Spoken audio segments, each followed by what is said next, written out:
សូមជម្រាបសួរអាណាព្យាបាលទាំងអស់គ្នានេះជាវីដេអូទី7នៃវគ្គសិក្សាពហុបញ្ញានៅថ្ងៃនេះយើងនឹងសិក្សាជាមួយគ្នាអំពីបញ្ញាខាងអន្តរបុគ្គលដែលជួយឲ្យកុមារសម្របខ្លួនយ៉ាងមានភាពរីករាយនៅជាមួយនៅក្នុងសង្គមតូចក្នុងសាលារៀនហើយមានភាពចុះសម្រុងជាមួយអ្នកដទៃនិងបង្ហាញពីភាពជាអ្នកដឹកនាំបានយ៉ាងល្អបញ្ញាខាងអន្តរបុគ្គលគឺជាភ្នែក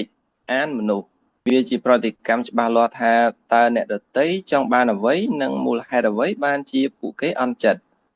សមត្ថភាពនេះជាទូទៅគេហៅថាផ្នែកសង្គមភាពគឺជាស្ថានភាពស្នូលសំខាន់នៃទេពកោសល្យនាពេលអនាគតដែលមនុស្សមិនអាចសម្រេចបានតែម្នាក់ឯងទេប៉ុន្តែវាអាចសម្រេចបានដោយការធ្វើការរួមគ្នាជាមួយនឹងអ្នកដទៃតើកូនរបស់លោកអ្នកជាក្មេងដែលស្ដាប់នៅកង្វល់របស់មិត្តភ័ក្តិពួកគេបានយ៉ាងល្អឬតើពួកគេជាក្មេងដែលស្គាល់នៅមតិយោបល់របស់មិត្តភ័ក្តិនៅពេលកំណត់ច្បាស់លាស់នៅក្នុងការលេងដែរឬទេ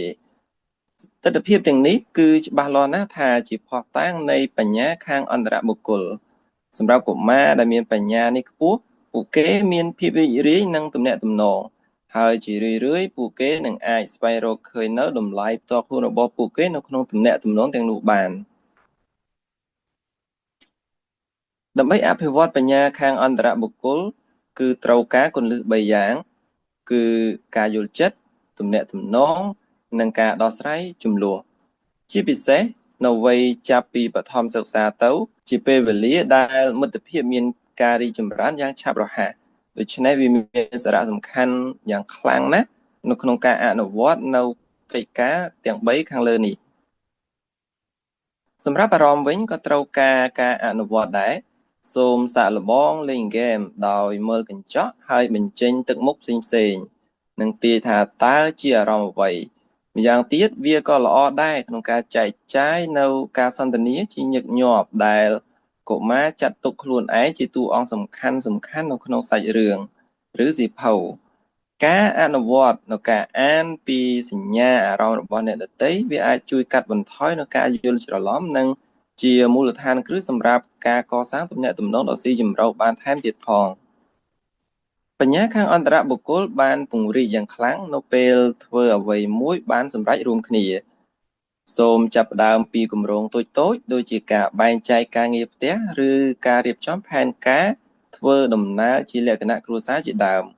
ការកែតម្រូវដូចជាការងារនេះបានបញ្ចប់លឿនដោយសារតែកូនបានមកជួយការងារទាំងនេះអាចជួយឲ្យកុមារ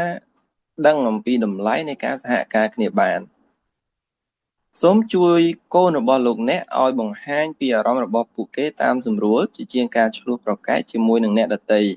វិធីសាស្ត្របង្ហាញដែលនិយាយថាអារម្មណ៍របស់ខ្ញុំគឺបែបនេះឯងវាមិនមែនមកពីកំហុសរបស់អ្នកនោះទេនេះគឺជាជំនាញសន្ទនាដ៏ល្អជាទីបំផុតសម្រាប់ទំនាក់ទំនងឲ្យល្អប្រសើរឡើងនៅពេលដែលកូនមានជម្លោះជាមួយនឹងមិត្តភ័ក្តិតើឪពុកម្ដាយកាន់តែពិបាកចិត្តដែរឬទេ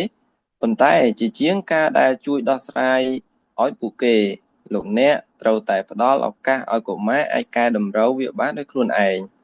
ការអប់រំដ៏អស្ចារ្យបំផុតនោះគឺឪពុកម្ដាយត្រូវក្លាយទៅជាទីប្រឹក្សាដែលអាចទុកចិត្តបានហើយរឹងមាំនិងបង្ហាញពីការគោរពអ្នកដទៃនៅក្នុងជីវិតប្រចាំថ្ងៃមានពាក្យមួយនិយាយថាម្នាក់ឯងអាចទៅបានលឿនតែបើទៅមានគ្នាអាចទៅបានឆ្ងាយបញ្ញាខាងអន្តរបុគ្គល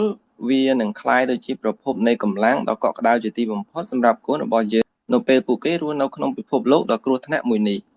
សម្រាប់កុមារដែលយល់ដឹងពីការឈឺចាប់របស់អ្នកដទៃ